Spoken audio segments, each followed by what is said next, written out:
Coucou les amis, j'espère que vous allez bien. Je suis quand même, comme d'habitude, heureuse de vous retrouver. Aujourd'hui, nous allons parler d'un sujet qui n'est pas facile, mais qui est quelque part bénin et sans gravité. Mais on m'a demandé d'en parler, donc je m'exécute avec grand plaisir. Et si vous voulez savoir de quoi il s'agit, ben restez avec moi. C'est parti.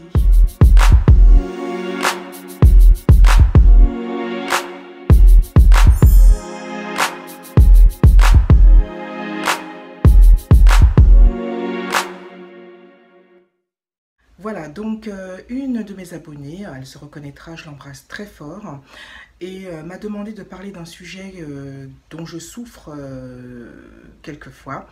Et que si j'en parle, c'est parce que peut-être parmi mes abonnés, elles en souffrent aussi et qu'elles n'arrivent pas à mettre le doigt dessus. Donc je voudrais quelque part en expliquer la raison et surtout les rassurer. Donc j'explique ce que c'est parce que, et j'en vous raconterai aussi mon expérience à moi puisque j'en souffre. En fait, le sujet parle de paralysie du sommeil. Donc qu'est-ce que c'est que la paralysie du sommeil? C'est un trouble, c'est-à-dire ça fait partie des parasomnies.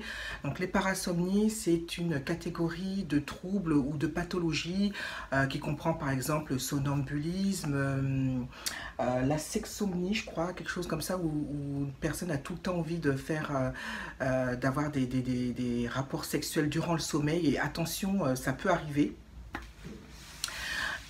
Qu'est-ce qu'il y a encore? Il y a les cauchemars qui font partie de ces parasomnies et il y a aussi la paralysie de sommeil. Donc la paralysie de sommeil, alors c'est très impressionnant, mais surtout rassurez, c'est bénin. Donc il y a 30 à 40% de la population qui en souffre et qui ont dû vivre au moins une fois cette expérience. Elle peut durer de plusieurs secondes à plusieurs minutes. Donc, comment ça se passe les symptômes? C'est-à-dire que, en fait, durant la nuit, et ça se passe au niveau du sommeil paradoxal. Donc, le sommeil paradoxal, c'est le sommeil où il y a les rêves. Voilà. Et en fait, ce qui se passe, c'est que notre cerveau met un neurotransmetteur qu'on appelle la glycine. Et la glycine a pour rôle de vous paralyser durant votre sommeil pour éviter, pour vous protéger quelque part. Parce que quand il y a des rêves, si vraiment vous n'auriez pas été paralysé, si vous rêviez d'être en parachute ou de voler, ça ne pourrait pas le faire. Donc c'est très dangereux. Donc cette glycine a pour rôle de vous protéger, donc vous paralyse. Mais ça arrive qu'il n'y ait pas une bonne transmission entre le cerveau et,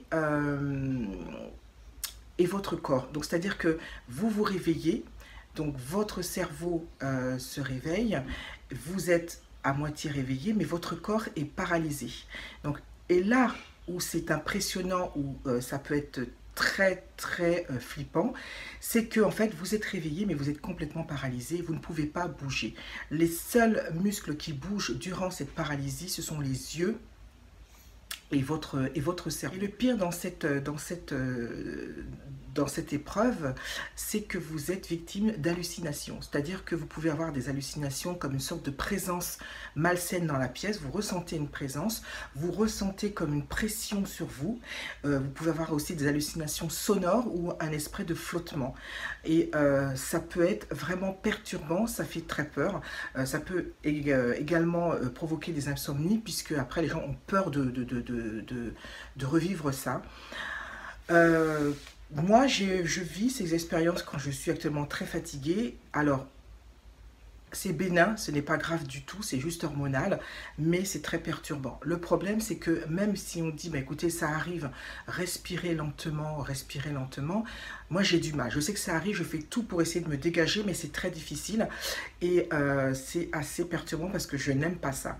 Donc moi, par exemple, mes hallucinations, c'est que je ressens une présence dans la pièce. Mes hallucinations, ce sont aussi du bruit que j'entends alors qu'il n'y a pas de bruit. Et surtout, le plus effrayant, je sens quelque chose qui m'écrase, en fait, qui s'appuie sur moi. Par exemple, la dernière paralysie de sommeil, la dernière hallucination dont j'ai été victime, c'est que j'étais endormie et que j'ai eu comme la sensation que mon mari venait me voir et me disait, bon, écoute, je te laisse. Je vais travailler, je te dis à ce soir. Et en fait, il s'est penché pour m'embrasser, donc il était sur moi en train de m'embrasser la joue, mais en fait, en réalité, il n'y a personne. C'est une paralysie du sommeil et moi, je ne pouvais pas bouger pour lui répondre parce que j'étais complètement paralysée. Et ça m'arrivait aussi des fois d'être endormie, enfin m'être réveillée mais paralysée et de sentir une présence comme un monstre qui me regarde dans la pièce. Je vois ce monstre mais je ne peux pas bouger, je suis paralysée, j'essaye de crier, je n'y arrive pas. Voilà, c'est très perturbant, c'est effrayant mais pourtant c'est bénin. Alors, et ça, c'est pas du tout grave quoi. Donc, alors par contre, quand il y en a très fréquemment, il faut quand même consulter un médecin parce que c'est qu'on est vraiment très très fatigué. Alors quand il y a de l'anxiété, il y a du stress, de l'angoisse ou un changement dans votre vie, c'est-à-dire un déménagement, un deuil, ça peut survenir. Donc voilà, donc ceux qui ont vécu ça et qui n'arrivaient pas à mettre un mot sur ce malaise, sur ce symptôme, donc je tiens à vous rassurer, ça s'appelle la paralysie du sommeil et c'est bénin. Alors, nous, c'est surtout là où il faut rassurer les membres de votre famille parce que j'ai des cousines, par exemple, qui m'en ont parlé, qui avaient peur et qui en avaient parlé à nos familles. Nous, par exemple, les Antillais sont très dans le paranormal, le diable, le démon. Et ça peut arriver que votre famille, surtout quand ils sont très croyants, carrément va appeler l'exorciste pour arrêter ça parce qu'ils croient que c'est le diable. Ou par exemple, nous sommes très dans les esprits et tout. Certains Antillais doivent croire aussi qu'il y a un dorliste qui est rentré dans la chambre. Alors, qu'est-ce que c'est qu'un dorliste? Donc, nos amis antillaises ou antillais qui regardent ma vidéo savent. Donc, si vous le savez, vous mettez un commentaire pour ceux qui le liront.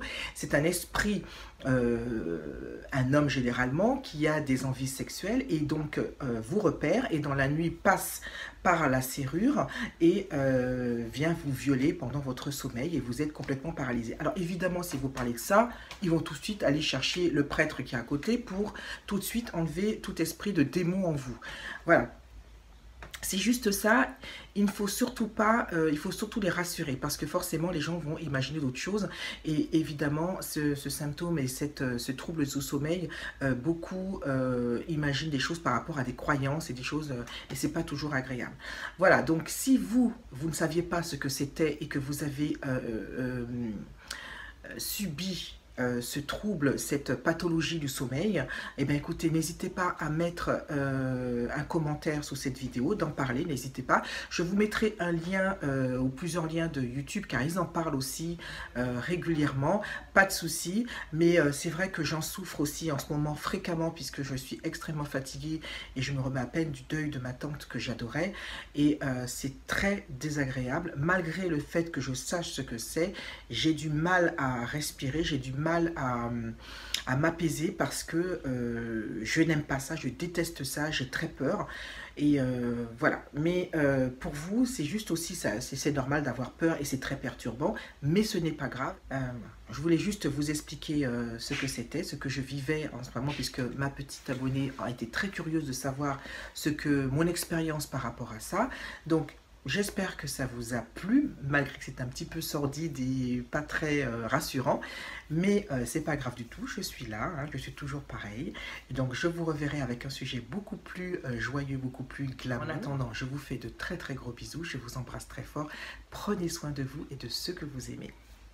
À très bientôt. Bye.